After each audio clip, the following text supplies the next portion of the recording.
Ever since the Nokia 6 was launched at the beginning of this year, I've had so many requests for it. Everyone is curious if the new Nokia smartphones have the same nuke-proof durability that the old 3310s had. And, well, there's only one way to find out.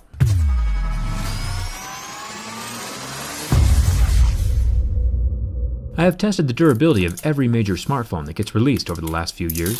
I think I've tested about 60 different phones now, and it's Nokia's turn. Pulling it out of the box, it already has a heavy feel to it, which in my book is a good thing. I purchased the slick-looking matte black version. As always, we'll start with the scratch test. I have a set of Mohs picks that allow me to differentiate between different materials.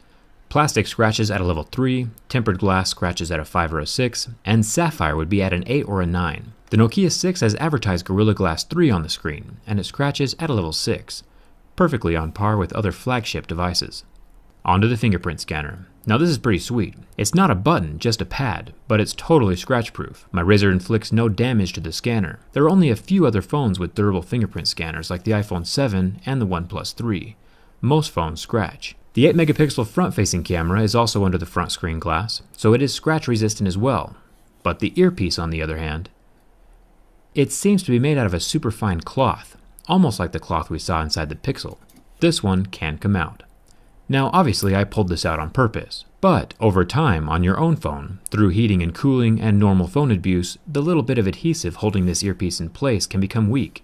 I imagine after a year or two of this rattling around in your pocket, your phone might look the same as mine. It's an unfortunate material choice. I'll just stuff it back in and pretend like nothing happened. Nailed it. Might want to turn up your volume for this next part. It's real metal.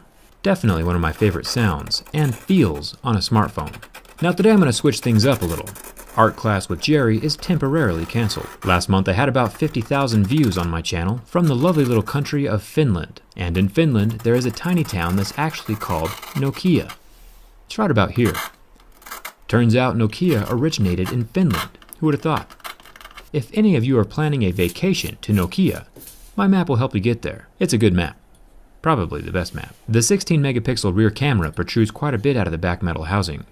Not quite as good looking as the completely flush LG G6, but the Nokia 6 still has a scratch-resistant camera lens. My razor blade does nothing to it. It's good to see that most cell phone companies these days have stopped using plastic on their camera lenses. The flash is still plastic, but that's fine, since light will still flow through no matter how scratched it is. The top of the phone is metal.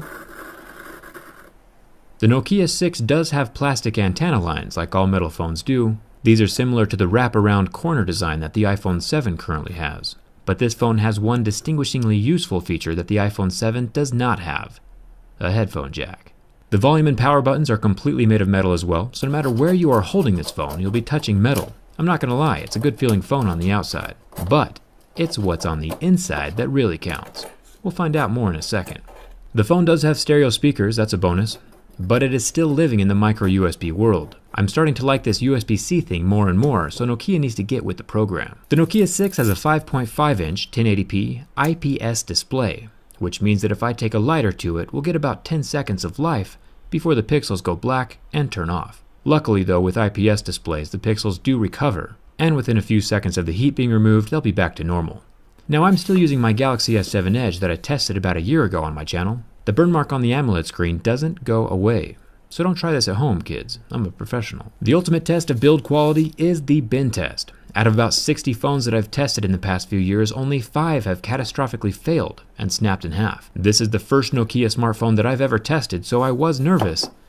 But this is literally one of the most solid devices that I have ever felt.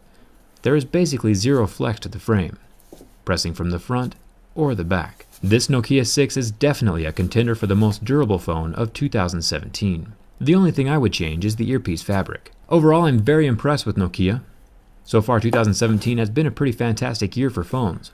I'm looking forward to testing the Galaxy S8 in a few weeks, so make sure you're subscribed for that, and let me know in the comments what phone you want to see me test next. I'll be reading them. Thanks for watching. I'll see you around.